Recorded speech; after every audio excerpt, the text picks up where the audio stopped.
తెలంగాణలో ఒకే ఒక ఉద్యమం మిగిలి ఉందని, అది కేవలం బీసీల రిజర్వేషన్ మాత్రమేనంటూ ఎమ్మెల్సీ చీనిమార్ మల్లన్న అన్నారు. నాగర్ కర్నూలు జిల్లా కల్వకుర్తి పట్టణ కేంద్రంలో జరుగుతున్న బీసీ మహాసభ కార్యక్రమంలో ఆయన పాల్గొన్నారు. స్వాతంత్ర్యం వచ్చి నాటి నుంచి నేటి వరకు ఇక బీసీలు కేవలం ఓటు బ్యాంకుగానే వాడుకుంటున్నారని, దేశంలో కుక్కలకు నక్కలకు రెక్కలు ఉన్నాయి కానీ ఇక బీసీల జనాభా లెక్కలు లేవని ఆగ్రహం వ్యక్తం చేశారు.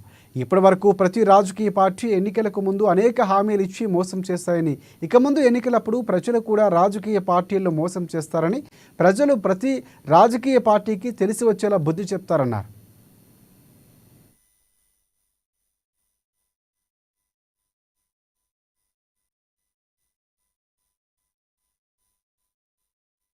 ఈ వేదిక మీద చెప్తా ఉన్నా 42% రిజర్వేషన్ బీసీలకు, అలాగే కులగణన చేయించేటువంటి బాధ్యత ఈ తెలంగాణ రాష్ట్రంలో కాంగ్రెస్ పార్టీ తరఫున తీన్మార్ మల్లన్నది.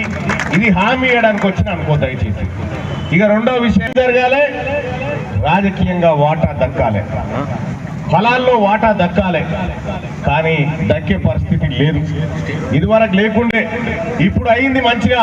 ఇప్పుడు బీసీలంతా ఒక్కటయ్యారు కాబట్టి, అన్ని కులాల బీసీలు ఒక్కటయ్యారు. ఈ అనివార్యంగా అందరు కూడా బీసీల ఐక్యమత్యాన్ని కాంక్షించాల్సిన పరిస్థితి వచ్చింది కాబట్టి అందరు కూడా ఏకమైతా ఉన్నారు. మేము కూడా బీసీలుగా చెప్తా ఉన్నాం, సేటు మీలాంటి బడుగు బలహీన వర్గాల మంచిని ఆలోచించే సేట్లను కూడా మేము కడుపులో పెట్టుకుంటాం. రేపు బీసీలమంతా ఎట్టి పరిస్థితిలో వదిలిపెట్టాం. ఇంకా వీళ్ళే కాదు, పేద 40 మంది ఉంటే మనకి 27 గిలాసులు పెడతారట. సరిపోతుందా? ఇది మోసమే కదా. మరి మన పావుషేర్ మనకు రావాలంటే ఏం చేయాలి? మనమంతా బీసీలమంతా కూడా రేపు మన ఓట్లు మనం వేసుకోవాలి. మన ఓట్లు మనం వేసుకొని మనం ముందుకు పోతే తప్ప మన బతుకులు మారాయి. ఇవాళ సంపద అంతా ఎవరిది? మనదే, బీసీలదే సంపద.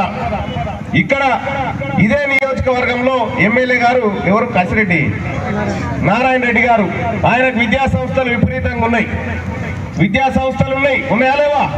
ఆ విద్యా సంస్థలలో చదివేటువంటి పిల్లలు ఎవరు? మన పిల్లలే. మన పిల్లగాళ్ళ దగ్గర 1,00,000, 1,50,000, 2 లక్షలు వసూలు చేసుకొని వచ్చింది. కసిరెడ్డి నారాయణ రెడ్డి కాదు, అందరు కూర్చొని చెప్తా ఉన్నా నేను.